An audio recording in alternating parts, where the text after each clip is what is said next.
There we go. Okay, now I'm going to put the screen up.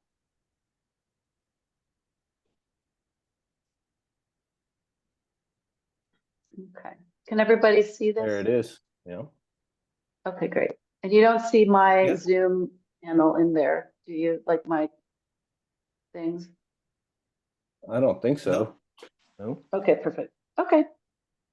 All right. Hey, Oh. everybody. Welcome to our gut talk with Professor Ricardo Costa on behalf of Andalus Ultimate Trail. Michelle and I would like to welcome you to this informative discussion, this quick chat we're going to have with an expert in his field down in Melbourne, Australia. And he was a 2010 and 2011 participant of Andalus. Andalus Ultimate Trail is a 5-day, 230-kilometer stage race that takes place in southern Spain in the province of Granada. And it takes place in the first week of July. So it's a hot race. It's a hot weather race. It's sunny. It's beautiful. It's diverse.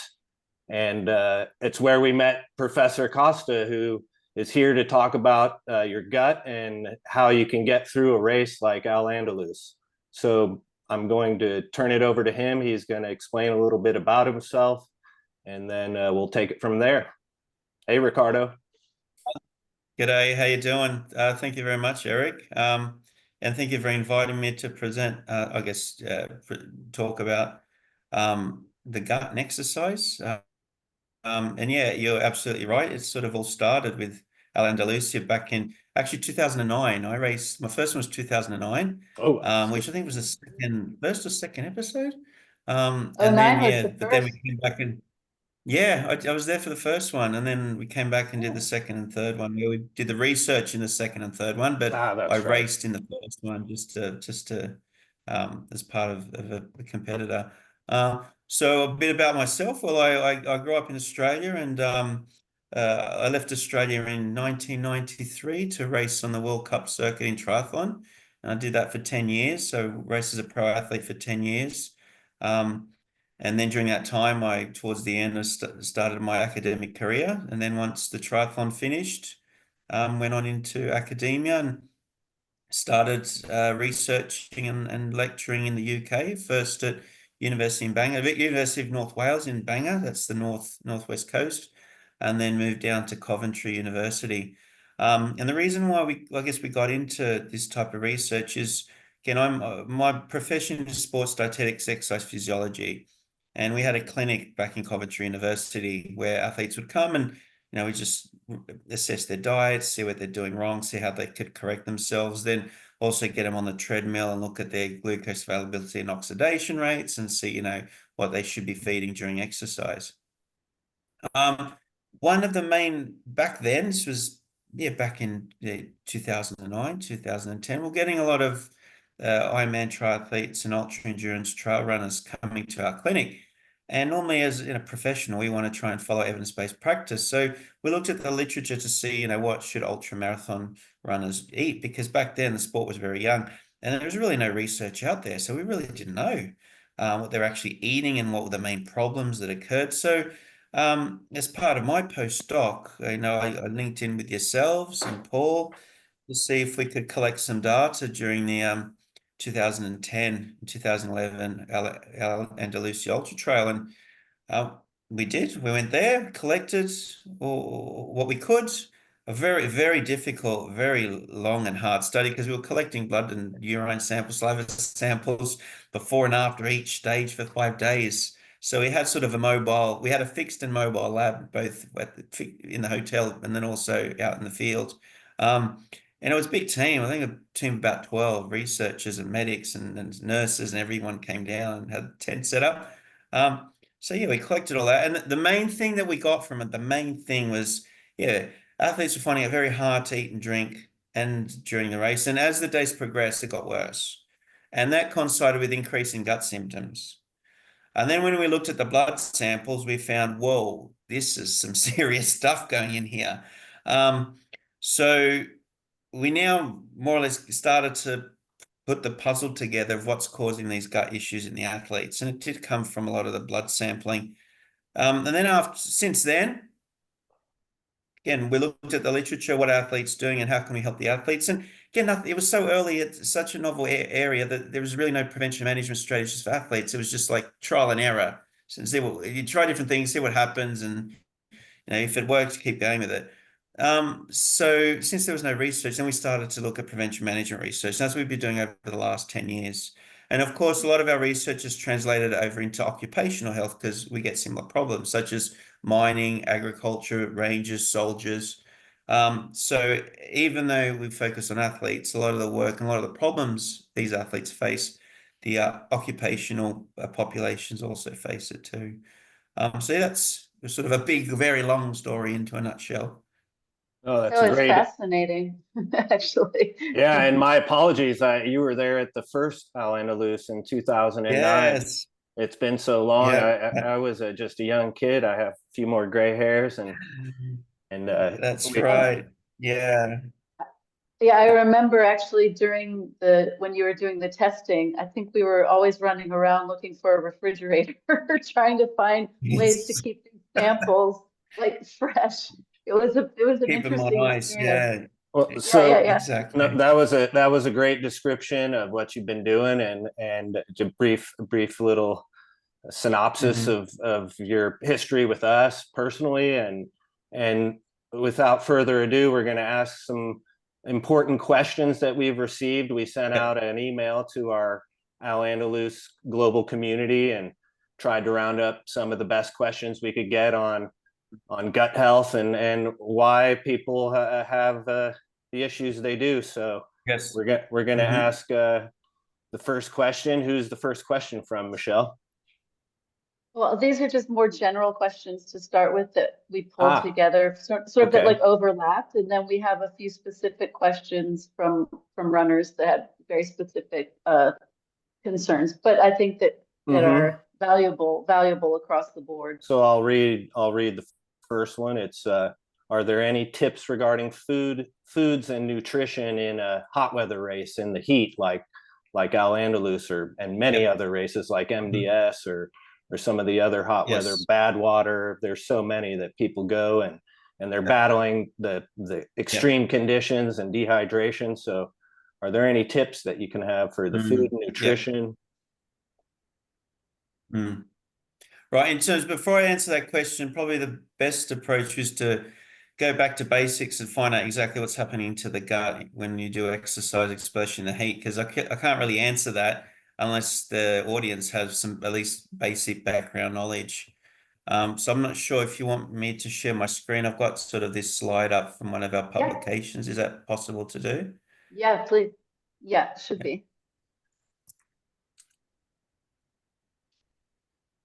Okay. Can you see that? Yep. And I think how's that for full screen? Okay. How's Oh, that? great. Those are the foods you should eat. Yeah. No, I'm kidding. Right. So I know this is a very heavy slide, and also you'd need a bit of background to understand how this works. But there's some very simple messages in here, and basically the one is that, and similar to what we found in a lot of first of all in that Al Andalusia back in those days, and more recently, is that when you exercise, the gut basically shuts down. It just shuts down.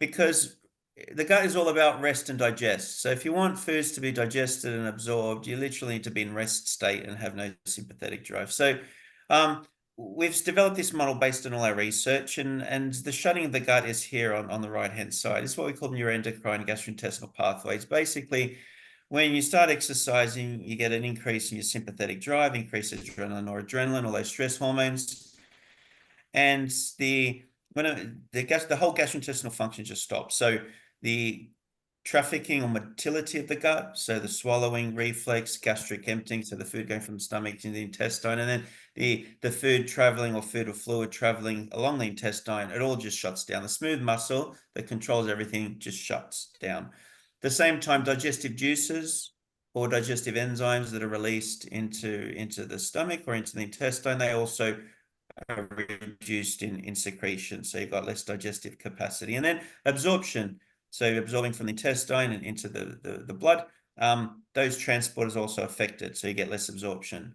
So exercise stress, no matter what it is, even if it's a 100-meter sprint or if it's a 400-meter sprint or an ultra marathon, you do get some shutting down of the gut. That's the first thing. The other thing that really happens that's linked with a lot of the ultra endurance events is this one on the left hand side, which is when you exercise, the muscles need blood because you need to transfer the gases and you need to get nutrients into the muscles that are working. So the blood is redistributed to where it's needed. So it's not needed in the gut because you're not digesting, absorbing. So it goes to the muscles. And also with heat, it goes to the periphery to help with heat loss. So there is really no blood going to the gut.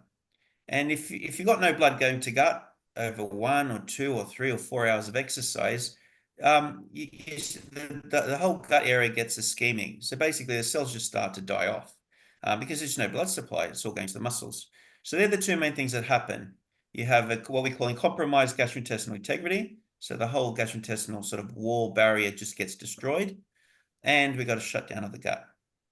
So how does that, I guess, implicate from what you're talking about, what the tips people need to eat, drink? So first one is that if your gut is compromised and you've got destruction of intestinal cells, the whole wall gets broken. So basically the stuff that's in your lumen, so the stuff that's in the intestine, that can seep or leak into the circulation. So basically your fecal matter is leaking into your blood. So basically you get bacteremia, toxemia, and septicemia. So that is what is happening. Feces is going into your blood. Good to know. And of course, the outcome of that, the massive outcome of that is death, heat stroke and death. Of course, you don't die because you've got a strong immune system. Your system can cope with that onslaught of bacteria and bacterial toxins coming across. So that's the first thing. The first thing is and again, if your intestinal barrier is compromised, of course, you're not going to absorb anything. So that's why, the first 3 hours of exercise you're fine. As soon as you hit 4, 5, 6 hours, people start vomiting and can't tolerate anything. Yeah, because the whole intestinal barrier is just destroyed. Of course, it's not going to take anything. And then it's the function or the transit's going to slow down or stop because you've got damage lower down. So basically, damage lower down starts to shut off things up top. And then, of course, with the shutting down of the gut, it shuts down in the first 1 or 2, 3, 4 hours of exercise. When I mean shuts down, it shuts down and slows down. But it gets to a point where it shuts down completely. So gastroparesis of paralytic ileus, you do not get any gastric emptying or peristaltic activity. So yes, you could be fine for the first 4 hours, and then if you try to eat or drink in 4, 5, 6 hours, or if you're doing a 100K or 200K race later on, there is no more activity in the gastrointestinal tract. So of course, if you try to eat something, it's not going to work. So in terms of tips of what to eat and drink, the first one is you've got to resolve these 2 problems. These first 2 problems need to be resolved. Otherwise, you're not going to be able to eat, drink anything. So I guess the answer to the question is, first one is you need to keep blood flow in the area. So keep the gut patent, stop it being destroyed. That's the first thing. Keep the blood in the area. And I can explain how to do that. And the second one is keep it patent, keep it active. And I can explain how to do that later on. But these 2 things need resolved. Yeah, that answers the next question. Why do nausea and puking start on long distances over 50 kilometers? Answered that one pretty well. Exactly. Got it right there. Should I unshare? There we go. There we go. That's fascinating. Which is a question, a poop question. How many times should you be using a bathroom during an ultra? I guess that's a pretty specific question and pretty personalized, I would think. So in terms of when you should be using both, well, never, 0. So if you've got your competition nutrition sorted out and you've got your during exercise nutrition sorted out, you shouldn't be going at all. If you do, it means either your gastrointestinal tract is not adapted to the race, or you've got some GI problems already occurring due to either damage or due to shutdown. So the answer to that is you shouldn't be. If you've prepared everything beforehand and you've got your race nutrition during all sorted out. Interesting.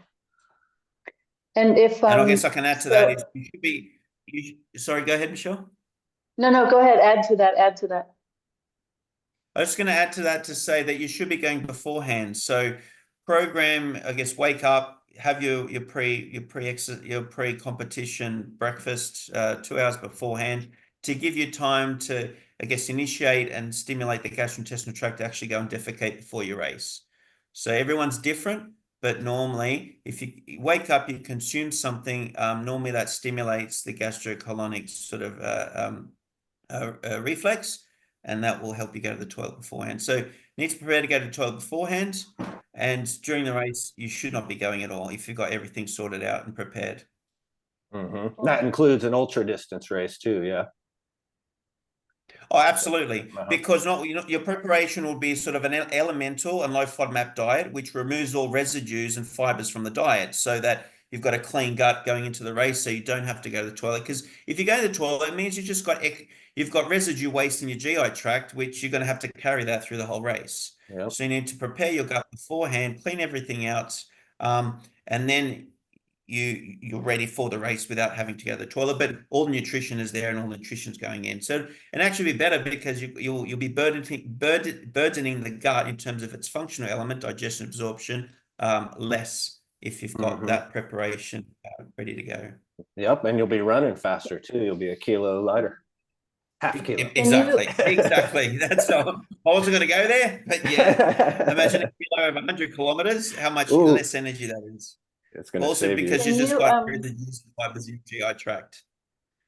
Can you just briefly say what the FODMAP? I know what FODMAP is because my sister follows it, but I don't think everybody knows what the FODMAP is. Yeah, so FODMAP is fermentable monosaccharides and polyols. These are short chain carbohydrates we naturally find in foods. Apples, pears, berries, whole grains, oats, dairy, fructose, honey, you find them in foods and they are good. So a high FODMAP diet is good because the bacteria can use that to produce short-chain fatty acids, which are protective and keep the gut patent. So keep the gut barrier intact and strong. So during training periods and during your normal day life, they should be in your diet, high FODMAP diets. Okay, unless you've got gastrointestinal issues such as IBS, and you respond to these, then they should be avoided and removed. Which ones you respond to. So I'm not saying to follow a high FODMAP diet, but you shouldn't be eliminating FODMAPs from your diet just because it's on social media. Because they're actually quite good because bacteria can ferment them and produce the good stuff that keeps the gut barrier nice and tight and strong. But these are highly fermentable carbohydrates that before a race and during the race, if you consume them, they're likely not to be absorbed, and the bacteria in your gut likes those, so they ferment them, produce gases, produce water, and they are linked to gastrointestinal symptoms. So we've run already 3 studies where we've provided high and low FODMAP diets, and yes, high FODMAP diets produces a lot of short-chain fatty acids, which are good for GI health in terms of keeping the intestinal barrier nice and healthy. But going into exercise, it increases gastrointestinal symptoms and reduces exercise performance, like work output. So normally what we suggest is 24 hours before going into a long distance race, go onto a low FODMAP diet to get rid of those FODMAP foods, remove all that malabsorption, and remove that residues. And then during the race, ideally also consume a low FODMAP food selections so you don't have those gastrointestinal issues. Because remember what I said is that when you exercise, the intestinal digestion and absorption is less because of the sympathetic drive. Therefore, there's more risk of malabsorption of any types of carbohydrates. But these in particular, the bacteria will ferment and produce gases and waters, which will lead to further gut symptoms. Yep, that answers a question we had from Ian, which is, would consuming fermented foods like kefir and kombucha as part of a nutrition regimen during a multi-day race be a benefit? I think you just answered that. No, not at all. No. Yeah, well, that's a different story. So kombucha and ferment elements, what they try to do, they're what we call sort of postbiotics. So they try to introduce those short chain fatty acids in the food, and then you consume those short chain fatty acids. That's a bit of a social and sort of misconception, because in research setting, those type of products have failed to sort of increase the short chain fatty acids in the GI tract and in circulation, which they're a benefit, because these short chain fatty acids can't really, they're very volatile into the atmosphere and the GI tract environment. So they don't really, consuming them doesn't really they don't survive the whole sort of trafficking to where they need to be. So it's actually, if you want to increase, or if you want to, I guess, eat something which will produce these short chain fatty acids, in terms of the research outputs, they're probiotics. Probiotics are the ones which are most potent, and FODMAPs fits into that group. Mm-hmm. And so that is, I know I haven't seen it, but they don't have a gel yet that's a kombucha flavor on the runner's gels. Or kefir. But there's a lot of questions out there about gels and long distance running at ultra distances and beyond. And is there a preferred balance between gel packs and real food when racing? And can you have too many? Can you eat too many gels? Yeah, well, you can, because when we're doing ultra marathon, you need to be sustaining or providing some form of carbohydrates just to maintain your blood sugar level. So during every hour, you will use a combination of muscle glycogen, body fat, so fat oxidation, and some exogenous carbohydrates, what you can feed in during exercise. Now, your muscle glycogen can only take you to a certain amount of time, and then that all gets empty. So you're relying on your fat stores and what you consume during exercise. But what you consume during exercise is not enough. So you do need some fat adaptations, which you get with training. So you do need to constantly feed every hour during the whole race. The problem is that there's a lot of flavor and taste fatigue. So with ultras, it is highly recommended, and all athletes we've ever worked with, is mixing things around. So in terms of flavors, in terms of tastes, and in terms of textures. So ultra is slightly different, that you wouldn't just stick to liquids or gels. You do want to put some solids in there, but it's not because of they're quicker to get in the system. They're not. It's more for flavor and taste and texture fatigue. And that psychological element of, having something salty when you get to 6 or 7 hours is much of a booster as just thinking, I've got to get this sugar in, because you eat the sugar in and you just get drained because that tastes horrid. So from an ultra perspective, there's no right or wrong. Everyone has their own preferences, tastes, and likes. So it's generally recommended to mix it around. And certainly you wouldn't want to be doing gels all the way through the whole race. Because it's inevitable that you will throw those up simply because of taste and flavor fatigue. Yeah, I can attest to that, Ricardo. Yeah. I think you also experience some mouth burn, like after gels in your mouth after a while. So if you're not hungry during a race, is it better to force it down, or do you skip it, to a certain degree? So this is where it happens. What happens? Remember, I said I told you, I showed you on the figure and told you in the figure that the intestinal barrier gets destroyed with exercise, and as we prolong through the exercise bout. So on that intestinal barrier, we do have cells called enteroendocytes, which enteroendocrine cells, and these relate to appetite signaling. And again, with their destruction, there's a tendency for them to reduce your appetite, so you don't feel like eating. But it doesn't mean that you don't need to eat. You actually do need to eat, so you need to force feed it. And that's why you need a race plan, that every hour I'm going to be eating this, and I've got to stick to that plan, because the body will I guess, be destroyed in a certain way, and it will send you signals that things aren't right, but it's not right because of the damage that's been caused. But it doesn't mean that you don't need to feed it. So you do need to feed it. And if you don't feed it, sorry, go ahead, Eric. No, that's something so basic but so important, that having a plan for an event, an extreme event, is of the utmost importance. Going in and just trying to freestyle when your body's Yeah, facing these types of conditions it's not going to work. Yeah. it's a bad idea. Yeah, absolutely. So you do need a plan, and I guess change as you go through the events. You can start with sort of liquids and semi-solids at the start, and then transfer to more solids and salty foods towards the ends. Yep. But at the end of the day, you should have your X amount of carbohydrates, which you need to consume on an hourly basis that you can tolerate.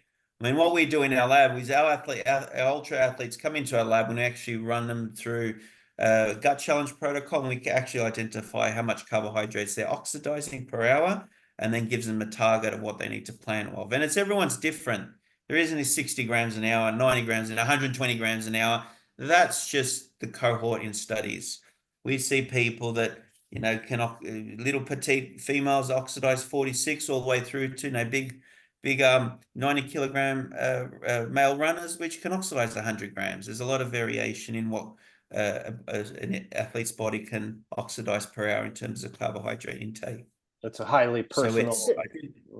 Yeah, absolutely. Yeah.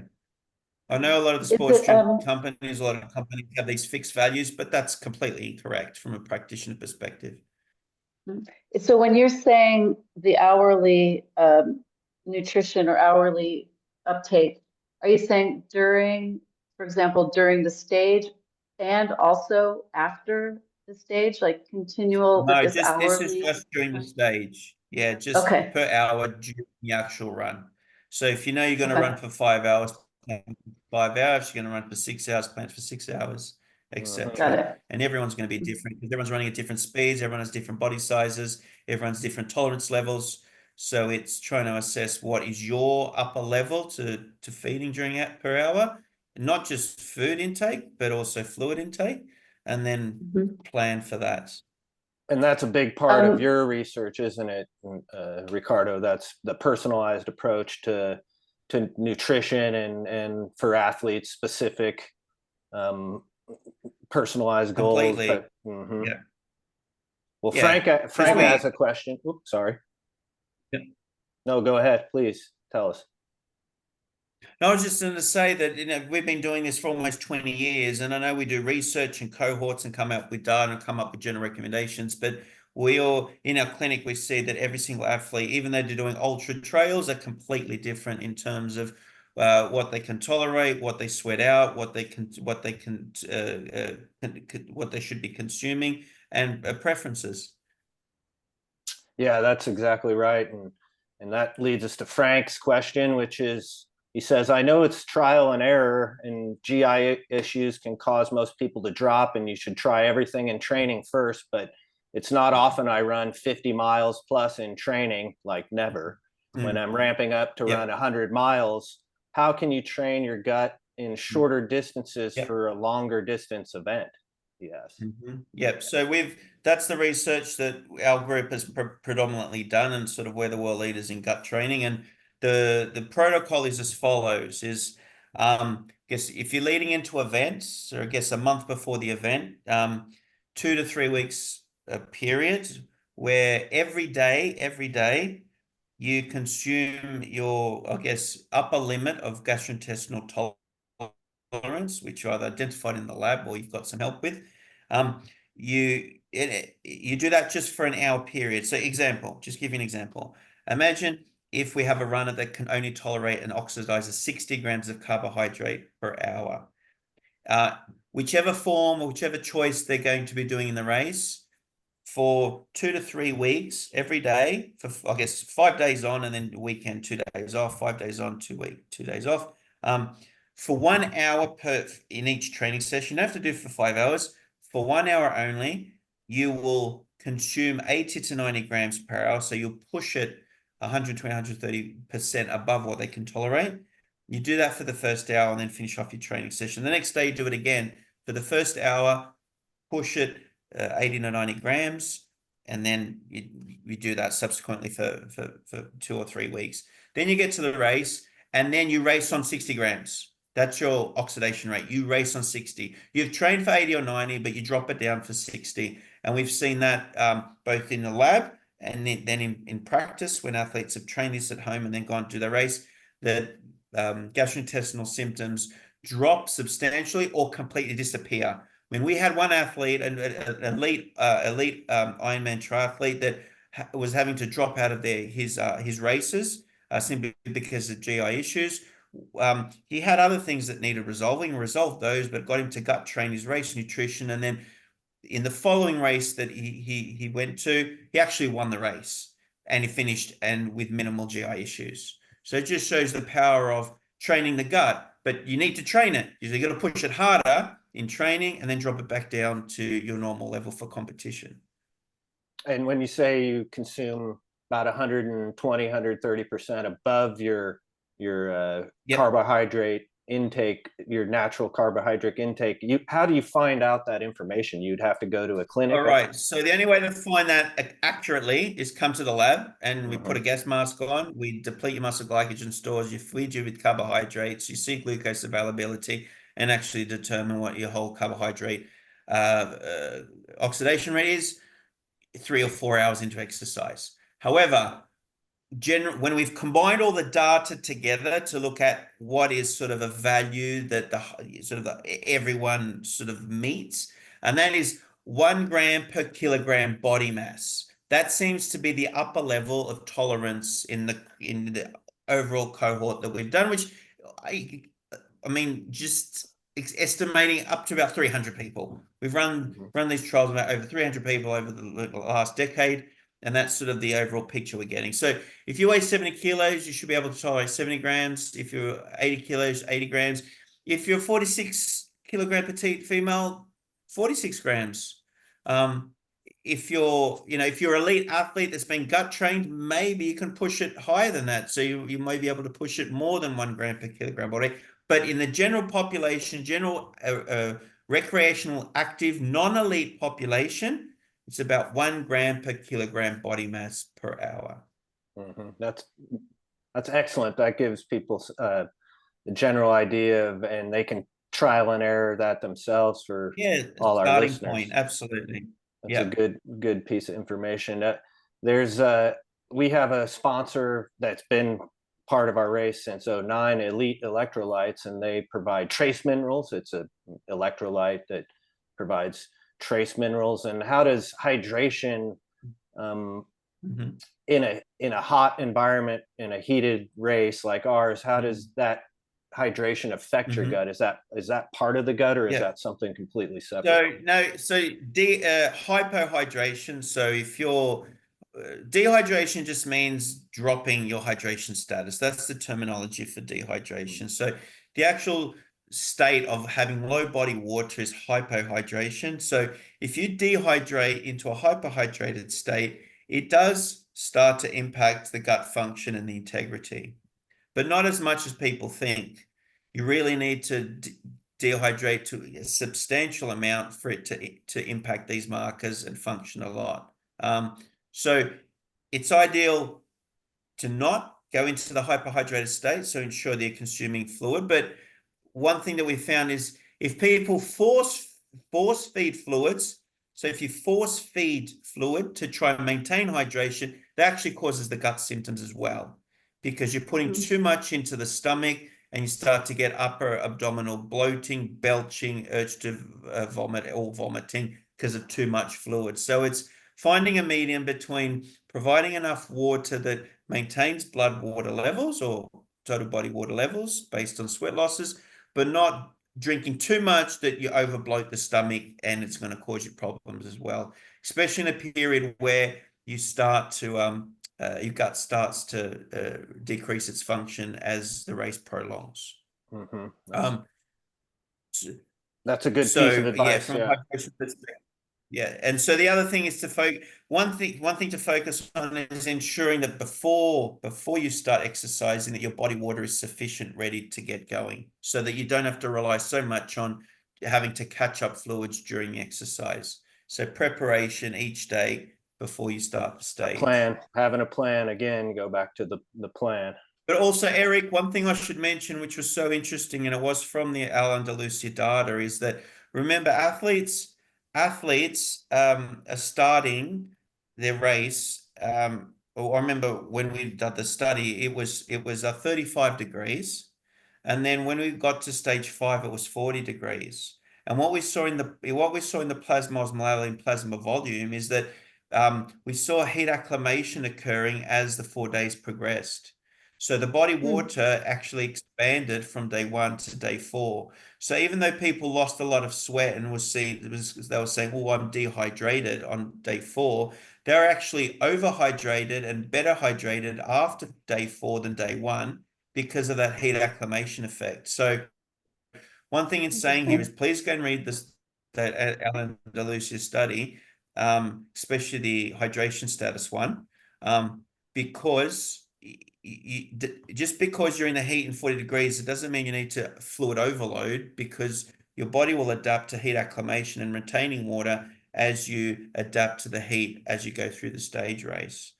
So you're actually in risk of fluid overload and water intoxication. So hyponatremia, exercise-associated hyponatremia in Andalusia, because multi-stage ultramarathon, heat acclimation, and the idea that people think, oh, I'm hot, I'm sweating a lot, I'm in the heat, therefore I need to drink more. Just take it easy and just drink enough to maintain your status. Don't overload. That's a great piece of advice. We'll include a link to that study when we post this so that people can benefit from that information. Yeah. We have, there are a lot of runners that take up ultra running and then continue into their 50s and 60s, sometimes into their 70s. And is there a difference in the gut changes in the aging process? I'd assume there's a difference, because there's a difference in everything, but is there I guess your carbohydrate, your 1 kilogram per carb intake might change? Well, we thought there was. That's why I funded a PhD student to research the age differences in all these gut markers and feeding tolerance and glucose availability, oxidation, everything. And although there was mild differences in some parameters, overall no difference whatsoever. So whether you're 18, whether you're 15 to 18, or whether you're 60, no difference in any of these markers, anything we're talking about at the moment. So the guidelines, recommendations, or advice are the same across the whole lifespan. I think that's the best thing you could have said for this whole conversation. That's a great. I think that'll put a lot of people's minds at rest. It's about what you put in. But there wasn't. No, it was mild, very small differences in some parameters, but nothing major that stood out that is worth discussing or talking about, really. That's good to know.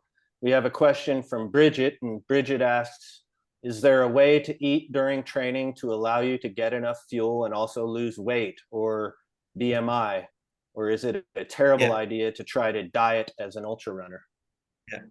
Well, I'm not going to answer that one because that's outside the gut question. So best advice: we go and see a local sports dietitian to guide on that one. Yeah, because that would be very individual. Give you more specific advice. Yep. Are there any other questions, Michelle? Did you have any other ones there? I think I've managed to sort of compile them in a way that we could cover a few with 1 or 2 questions. So if there's any, Ricardo, if there are any sort of last words you'd like to share with people, we'd love to hear it. This has been super informative. I've taken 2 pages of notes, so I know that at least I'm getting something out of it. Well, I guess the two take-home messages would be, as I said at the start, I sort of put up that figure to show what's the sort of the main, what we call the pathophysiology process of getting gut symptoms in exercise. One is the blood flow away from the area. So in order to keep the blood flow in the guts and keep it healthy and keep it what we call keep it patent and keep it from not being destroyed, is actually feeding it. So during exercise, actually eating carbohydrate, or eating something, well, ideally carbohydrates, because that's the one that has the most beneficial effects in terms of the research. That will keep the blood flow in the area. That will help to stop the damage. That will help stop the translocation of all that fecal matter going into the blood, basically.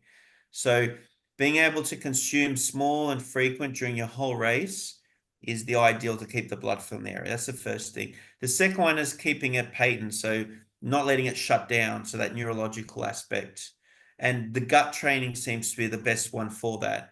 So practicing your race nutrition for 1 hour, or practicing 120% above your race nutrition for that 1 hour every day leading into the event seems to activate the stomach and the intestines, and not let it shut down. So that will be the two sort of main take-home messages to try and reduce the gut symptoms. The third one keeping blood flow in the area, keeping it patent. The third one I would say is, if you are really interested to fly to Melbourne and meet up with Professor Costa and his team, and he'll get you all the information you need to win the next Badwater. That's it. Yeah, the third one is fly out and we run you through a gut challenge and give you all the info on how do you respond and what to do. But yeah, that's only certain people with sponsors can do that one. It's a bit you never know. You never know where there might be a listener out there ready to fly to Australia, or are people in Australia. We'll include some information in our post when we put it up on YouTube, where you can contact Dr. Costa, and we'll take it from there. But we're so fortunate and very grateful and thankful that you took your time to discuss these issues about the gut with us and with everyone listening. And I've learned a lot in this short period. I'm sure we could talk for hours, but I know you've got a couple of girls sleeping, and it's late in Australia right now. So we're going to go ahead and wrap this up. Thank you, Ricardo. We hope everything's great, and we'd love to talk again. Maybe in the future we can talk about a couple of other issues related to the gut in another short format call. Yep. No, thank you for inviting me, Eric, Michelle. It's great and nice to be back on the Andalus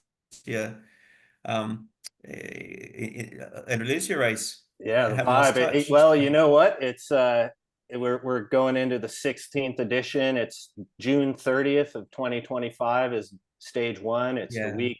It's the first week now of July, and entries open, and it's a perfect place to test your gut out in the hot weather, and with good people, with a good vibe, and a small race where you can really practice your eating, your ultra running, and it's a great event, and we'd love to see you there. So we hope to see you at Andalus. And Ricardo, you're welcome back anytime. Come hang out with us in Spain. I'd love to come back. Anytime. Love to come back. Yep. Cool. Thanks so much. All right. Good talking to you, man. Cool. All right.